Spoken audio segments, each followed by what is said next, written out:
experiences? What are the gaps in the way they perceive this phase of their life? And then we found one interesting thing and one surprise. Husbands, they included men, they included daughters, daughter-in-laws, mother-in-laws, and everybody there. And the respondents, 80% of them said that it affects the physical life, it affects work life, it affects social life, it affects their family life. And this is something that they don't talk about. And I have a forum for it. That's one aspect. And the second surprising thing that we found from that survey is as a start today on a discussion on menopause. So I've had the good fortune of being able to read a little bit of this book. And a lot of the stories in here, the women are talking about support groups. They're talking about their tribe. You know, they're talking about women who've come together, bonded by a shared experience.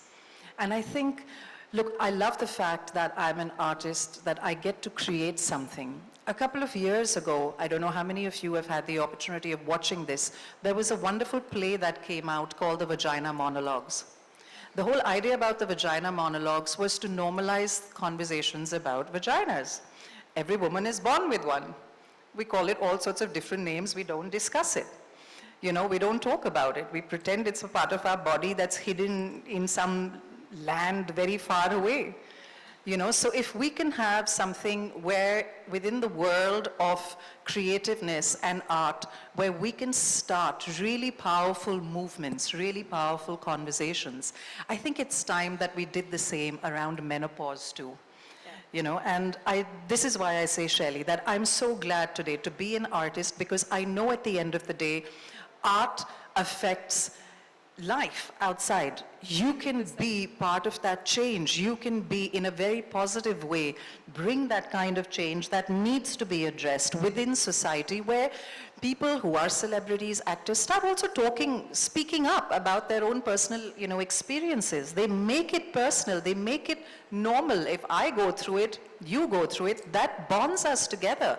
That's something that we have, that's a connect right there. And very quickly, if I may take 2 seconds, Shelley, 2 characters that I saw on screen right before the advent of OTT that completely changed my life for me as an actor, looking forward to where my career was going. Because when I had my daughter 10 years ago, I honestly thought that my career was done. You know, there was no OTT, there was no nothing coming out, and where the films were concerned, I was either going to end up playing my heroes' mothers, you know, or I would have to sit at home and take a dignified back seat. 2 roles that were amazing. Ratna Pathak Shah in Lipstick Under My Burqa. Yeah. Wonderful, incredible story of a woman in her 60s who liked to read erotic literature, hadn't lost her sex drive, wanted to be this woman who had these sexual desires, but was forced to read it in such, you know, shame and trepidation underneath her sheet. I absolutely loved that character and loved that role. The second one was Neena Gupta in Badhai Ho. Again, how liberating. And once that film was made and out there, suddenly even for society, and I'm not talking about a certain class of society, even for the masses, it became something कि हाँ ऐसे होता है, मेरे साथ भी हुआ था, अभी ठीक है, you know, अब इन्होंने बता दिया कि ऐसे होता है तो ठीक है. There was so much of acceptance. So it's incredible that today we're in this position. I think it's a huge responsibility as well, you know, to be able to impact that change. And it's fantastic. I can't wait to get started. No, you know, and I think the point that she made, that one of the reasons why these Forward, right? So we've got the book. We're educated women.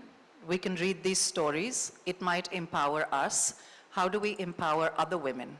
How do we empower the women around us? So while I'm listening to these conversations, here are a few thoughts in my mind. If I've read these stories, if something has resonated with me, I think somewhere the good positives about being a very labor-intensive country is the fact that we all have domestic workers working in our houses. Sure. Women who are not educated, women who may not have the ability to read this book, but you've read it. You can talk about these stories with them.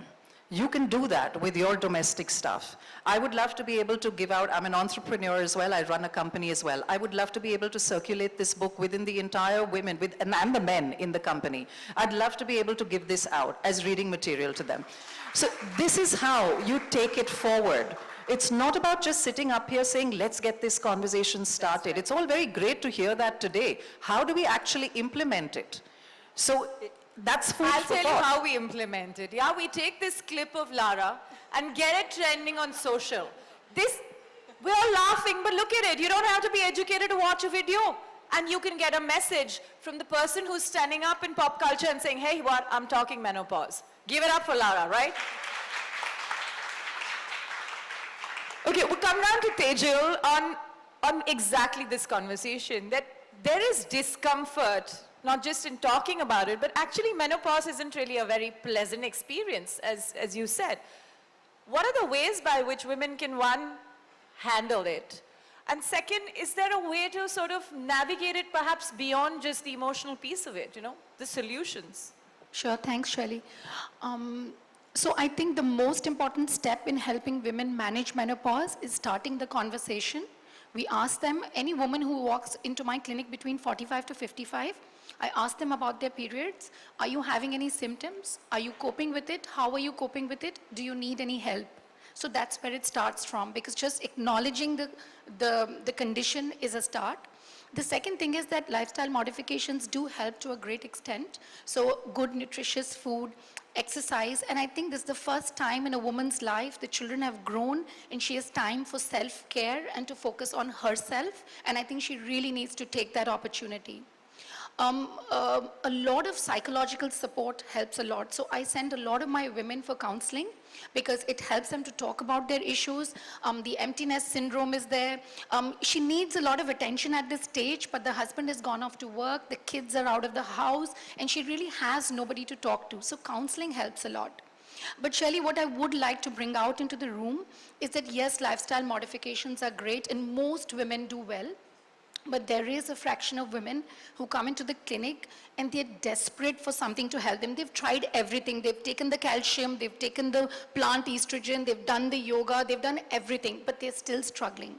A lot of women do well with small doses of antidepressants for a short period of time because they actually have suicidal thoughts.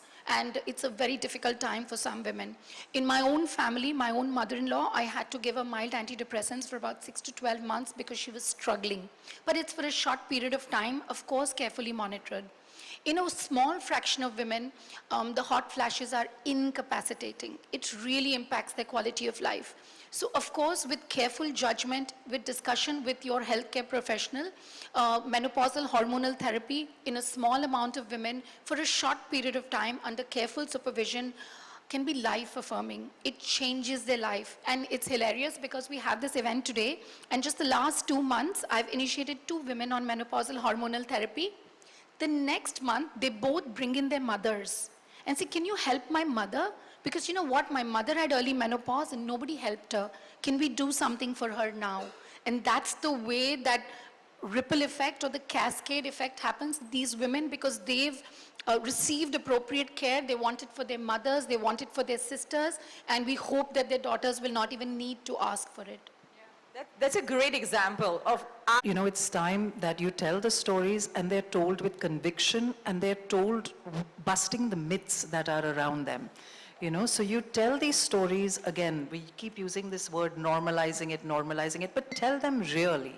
Tell them guttural. Tell them the way that it is, you know, and I love one thing which I'm going to say in this book. While I've been reading the stories, there are a lot of women in here who say that my husband finds it very difficult to understand what I'm going through. Or I find it very hard to speak up about it to my husband, but my son understands it better.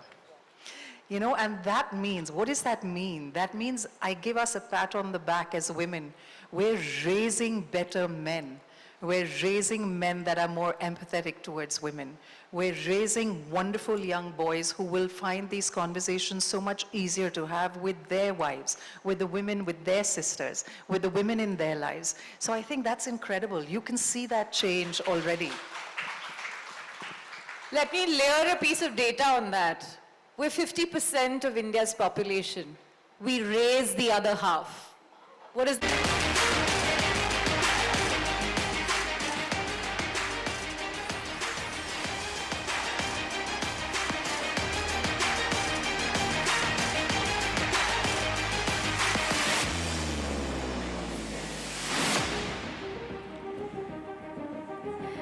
Lara also told us that she'd like to read a passage from one of the stories which she thought meant a lot. So I'm going to hand over the book to her.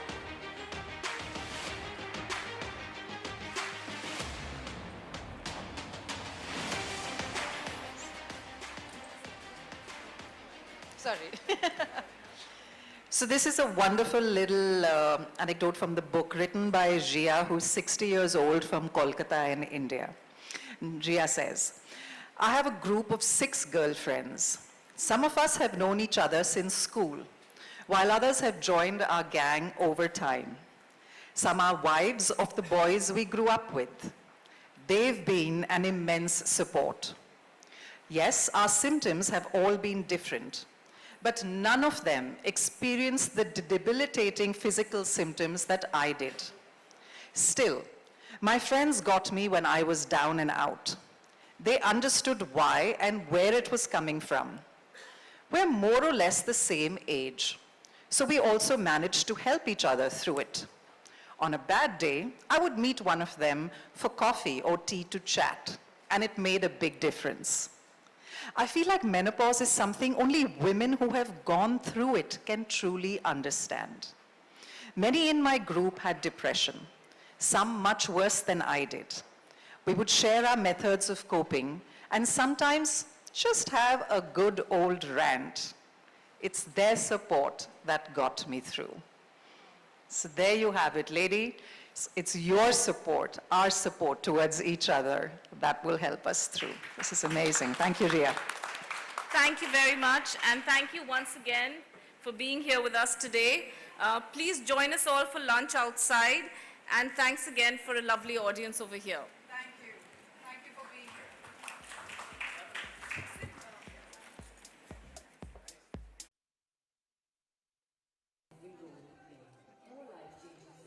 From Abbott. So you don't wait for it, you live it.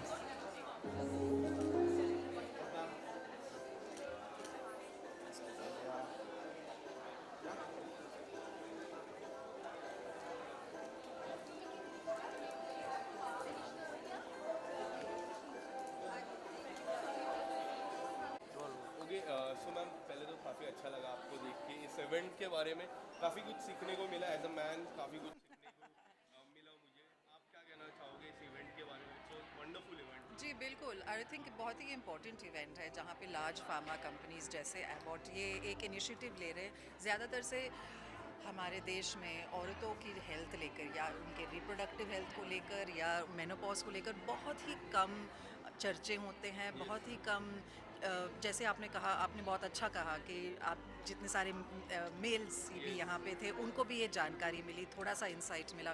तो I think यहाँ पे ऐसे type के events के साथ एक चर्चा शुरू होती है, एक कॉन्वर्सेशन की शुरुआत होती है जहाँ पे हम इन चीज़ों को नॉर्मलाइज कर सकते हैं, जैसे मेनोपॉज या प्यूबर्टी।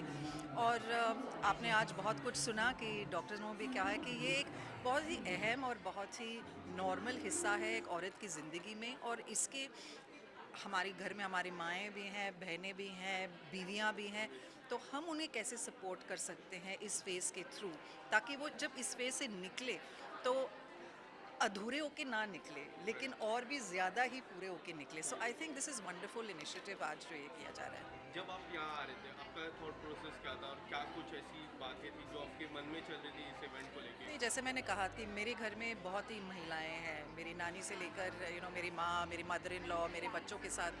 एंड आई थिंक मेरे लिए मैं बहुत खुश हूँ कि मुझे एक मौका मिला यहाँ पे इस मंच पे आते हुए, ताकि मैं बोल सकती हूँ as a celebrity, as a woman. मैं अपने 40s में हूँ, एक दिन मैं ज़रूर मेनोपॉज के थ्रू जाऊँगी, तो मेरे लिए भी एक क्यूरियोसिटी है। मैं भी जानना चाहती हूँ कि मेडिकली आज क्या क्या चीज़ें हैं, क्या क्या टेक्नोलॉजी है, क्या क्या ब्रेक थ्रू है, जहाँ पे मैं जाकर अगर मुझे हेल्प की ज़रूरत हो मैं कहाँ जाऊँ, किससे बात करूँ। और अगर अब मुझे पता है कि हाँ मेरे पास मदद है, मेरे पास हेल्प है, मेडिकली मेरे पास एक सपोर्ट सिस्टम है, मेरे फ्रेंड्स है, मेरे फैमिली सिस्टम है मेरे पास में, तो if I can go through this फिर मैं औरों को भी बता सकती हूँ, मैं एक्सपीरियंसेस शेयर भी कर सकती हूँ, and I think that's very important. क्या आपको लगता है इस विषय पे ओटीटी या फिर कोई भी मूवी बननी चाहिए in नहीं जी future? बिल्कुल, आई थिंक जैसे हमने बहुत सारी चीज़ों पे फिल्म्स बनाई हैं, तो ये एक जैसी सोशल एक मैसेज आप देना चाहते हो औरतों को कि ये नॉर्मल चीज़ है, ऐसी कोई चीज़ नहीं है कि आपकी पूरी ज़िंदगी ख़त्म हो जाए जब आप मेनोपॉज पे पहुँचे। तो आई डेफिनेटली थिंक कि ये आप ज़्यादातर से देखोगे सिर्फ ओटीटी पे ही नहीं, फिल्मों में भी एक आखिरी सवाल मैम, एनी अपकमिंग प्रोजेक्ट? है, लेकिन उसके बारे में बाद में बात करेंगे। Thank you. Thank you.